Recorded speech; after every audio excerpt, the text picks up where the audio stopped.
Stock specific ચર્ચા કરી લઈએ. રવિ સર, પહેલા આપના પાસે કયા કાઉન્ટર પર ફોકસ? પહેલું ટેક મહિન્દ્રા રહેશે. અહીંયા મને એવું દેખાઈ રહ્યું છે કે technology would be a least affected sector, કારણ કે રૂપિયાની વીકનેસની જે નકારાત્મક ઇમ્પેક્ટ એક પડી રહી છે માર્કેટમાં, અહીંયા થોડું પ્રોટેક્ટેડ છે, તો અહીંયા મારા હિસાબે થોડું ફોકસ કરવું જોઈએ.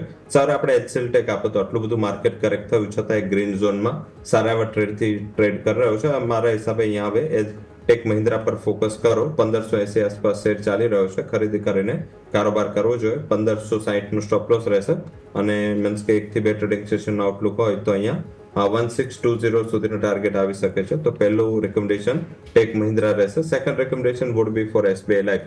અહીંયા જે મીન્સ કે નવેમ્બરના ઇન્સ્યોરન્સના ડેટા છે એ ખાસા એવા ઉત્સાહજનક છે અને મીન્સ કે હાયર બેઝ પર પણ એસબીઆઈ લાઈફે સારો એવો ગ્રોથ નોંધાવો છે પ્રીમિયમનો. તો આઈ થિંક અહીંયા પણ 2020 આસપાસ સ્ટોક ચાલી રહ્યો છે, ખરીદી કરો. 2080 આસપાસનો ટાર્ગેટ હશે, 1980 નો સ્ટોપ લોસ. તો આ બીજો સ્ટોક છે એસબીઆઈ લાઈફ રહેશે. અહીંયા પણ એવું દેખાઈ રહ્યું છે કે એક સારી રિકવરી તમને આવતીકાલના ટ્રેડિંગ સેશનમાં માર્કેટ જો અહીંયા સ્ટેબલ રહે તો ઇન્સ્યોરન્સ કંપની આમ પણ લો બીટા સેક્ટર છે. તો બંને સ્ટોક ઉપર ટેક મહિન્દ્રા અને એસબીઆઈ લાઈફ જ્યાં ખરીદી કરીને કારોબાર કરવો જોઈએ.